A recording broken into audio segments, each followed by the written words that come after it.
नमस्कार, बिहार मिथिला न्यूज में आपका स्वागत है। मैं हूं मनोज। देखिए, नरेंद्र मोदी के परिवारवाद पर जैसे ही लालू प्रसाद यादव ने जन विश्वास रैली से निशाना साधा, कहा कि मोदी का कोई परिवार नहीं है, मोदी हिंदू भी नहीं है। इस मुद्दे को पूरी तरह भारतीय जनता पार्टी के बड़े नेताओं ने अपने ट्विटर हैंडल पर सीधा प्रोफाइल में लिख दिया कि मैं मोदी का परिवार।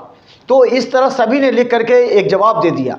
लेकिन आम जनता क्या कहती है? मोदी भी आज जब बेतिया आए तो वहाँ भी उन्होंने परिवारवाद पर और हमला किया है। उन्होंने सीधा नीतीश को समर्थन देते हुए लालू प्रसाद यादव पर कटाक्ष किया, तेजस्वी यादव पर कटाक्ष किया है कि एक तरफ बिहार में बेरोजगारी बढ़ी है और एक तरफ परिवार को ही बढ़ाने का काम किया जा रहा है। तो इस स्थिति में जनता सीधा आरोप लगा रही है कि मोदी के परिवार की बात नहीं करनी चाहिए, क्योंकि मोदी का पूरा देश परिवार मानकर काम कर रहे हैं। तो कुछ लोगों ने कहा कि मोदी पर भी कटाक्ष किए। चलिए दिखाते हैं आपको क्या कहती है बिहार की जनता। नहीं, लालू जी तो वैसे ही जात पात का नारा देते हैं, सब कुछ करते हैं, और मोदी जी तो शो नहीं करते हैं। मोदी जी तो विकास का कार्य करते हैं, यही तो मोदी जी ही हैं। बार से तो देश चलता नहीं है ना।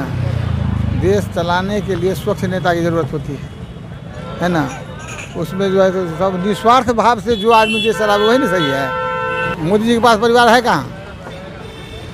मोदी जी के पास तो कोई है ही नहीं है। मोदी जी के सारा देश परिवार है। कहा तो दिया मैंने, हम कुछ नहीं कहेंगे। वो तो पॉलिटिकल आदमी की बात है, पॉलिटिकल बेस है। हर आदमी अपना बेस लेकर के चलता है। जो भी यहाँ का विधायक बढ़ेंगे उसको नरेंद्र मोदी के थ्रू देंगे। मोदी जी जो बोल रहे हैं ना, उनके बारे में कहें कि मोदी जी को परिवार है ही नहीं। हाँ, तो लालू जी के परिवार कहाँ है नहीं है वो अपना जाने, सरकार तो है। समझ रहे हैं ना। ये कहना मुश्किल है किसको कौन वोट देगा, ये कहना भी मुश्किल है। आरोप प्रत्यारोप लगा रहे हैं, समय कि नहीं। वो परिवारवाद है कि ये परिवार है, सो जनता जानती है। इसमें हम तो कुछ नहीं बोल सकते। सही कह रहे हैं कि मैं सब मोदी का परिवार है। सब अपना अपना लिए मार कर रहा है। सही ये होगा। उतना मालूम नहीं है सर, और हमको उतना मालूम नहीं है। जब हम लोग उसके लाइनें नहीं जानते, हम लोग मूर्ख आदमी हैं।